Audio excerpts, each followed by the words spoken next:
is my last walk up to this hill, and it's actually been quite a while since I've been here. Probably at least 2 months, maybe probably more. The way they did the cross, someone painted it like a, I guess it would be like a light pink, baby pink. They put that cloth there around it with some of these little gadgets, speakers, so that. But it looks really nice. I'm glad they painted it. It looks really nice, and they painted the bench. Yeah, just taking my final walk here today, because tomorrow, Saturday the 27th, I am moving from this city that you see here, Desert Hot Springs, to the San Gabriel Valley. Look at that view. Snow-capped mountains. There's all Desert Hot Springs, and then more mountains on the south end of this right there on the screen, and then right below that's Palm Springs. And this is what we call the Coachella Valley. Several cities: Palm Springs, Desert Hot Springs, Cathedral City, Indio, Palm Desert, Rancho Mirage, Thousand Palms, Indian Wells, Coachella, of course. But I've been here since 2020, November 1st.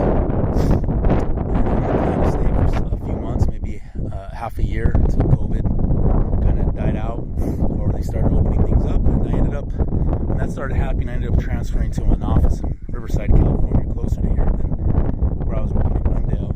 And I ended up staying here 3 years, and 3 years and 3 months, basically. Yeah, 3 years and 3 months.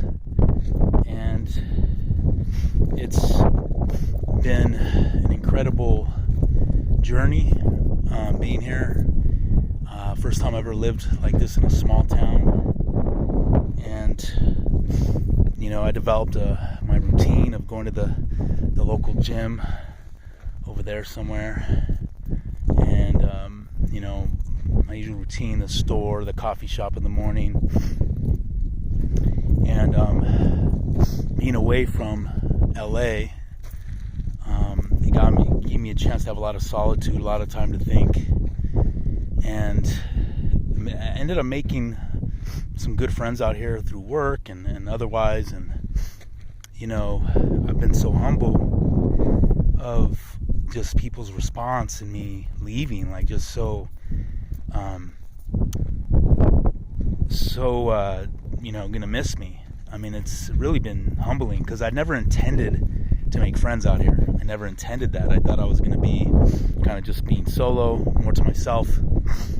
But it's been good. It's been good, you know, and just humbled by that fact. And, you know, today's kind of the day that I've packed up the rest of my stuff, and tomorrow the move, tomorrow morning. Today's my last full day here. And, you know, it's a new chapter in my life that I'm starting, and it's a beautiful one. So I'm reminiscing now over the, you know, kind of the experience I've had here that God has put me here for. But now it's time for a better chapter even, and to not look back once I do go forward.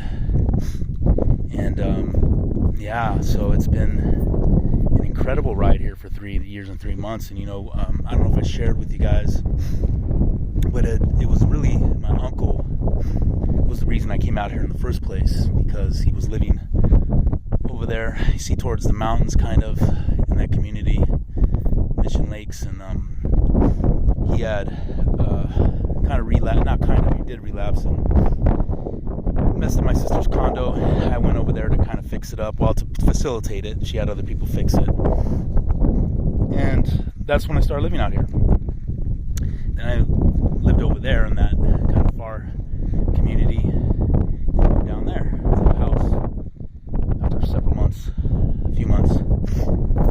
And, you know, I had a lot of good times when my uncle went to recovery. He did really good. He was managing the recovery home, a real nice one too. It's basically condos, pool and everything. And, you know, we'd hang out probably a couple times a month, go out to eat once a month, and then I'd take him grocery shopping. And we got to spend some time together out here, you know, and I was the only one out here. Me and him were the only family members out here. Everybody else was either where my sister lives in Texas or in LA, you know. So, and then we'd go for family functions. I'd pick my uncle up and we'd go together out there to LA, and we had a lot of good talks.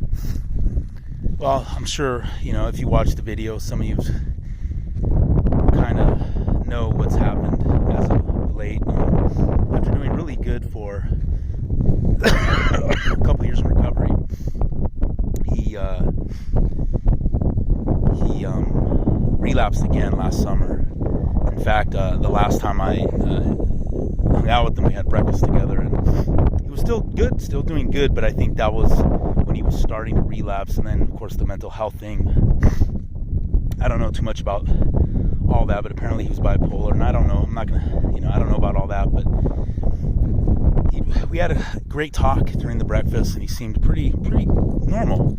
But I guess that's when he started to have his, he was triggered over some stuff with the family, and then he started to have his relapse and went back to a recovery home after that got squared away, after they got a hold of him and he calmed down. Went back to recovery home and was, you know, doing that for several months, the last several months, and you know, we had a family contract that he couldn't come to family functions till he had a year of sobriety. And recently he had you know, another relapse, and you know, it left the recovery home. I even, you know, recently when I picked up the stuff from there, because they gave him a certain amount of days to go back, and didn't go back, so I picked this stuff up. Real nice people, real nice recovery home in a residential neighborhood in Culver City.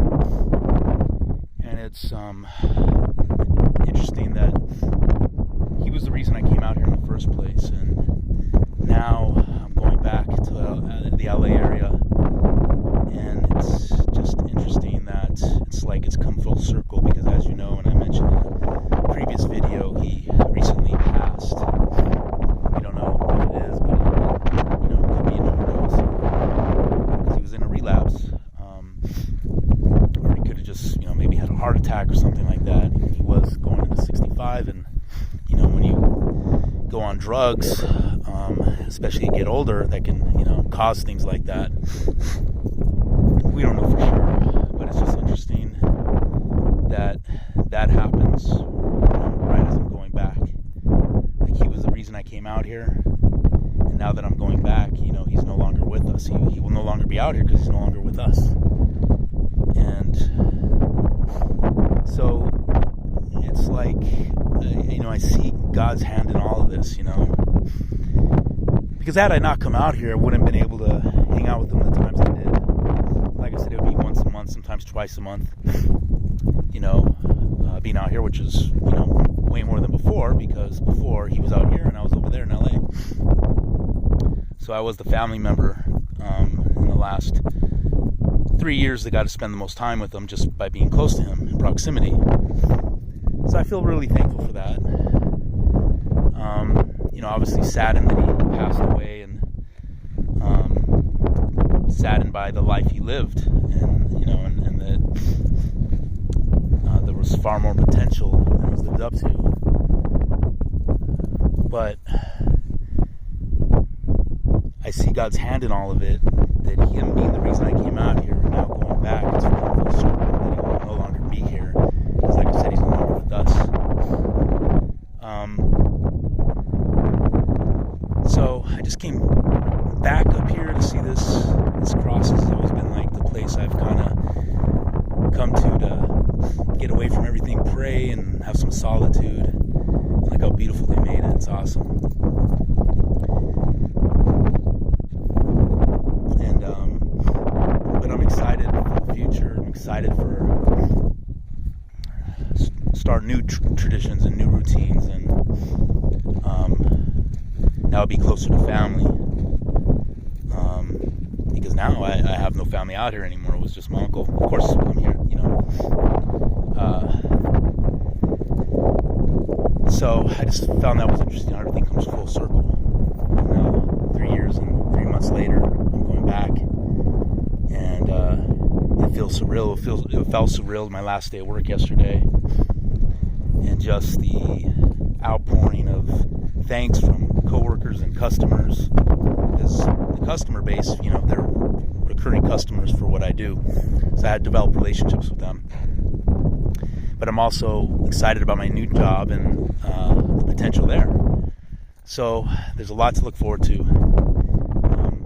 Blessings be to Jehovah God and His only begotten Son, Jesus Christ, who now reigning Davidic King. God bless you guys.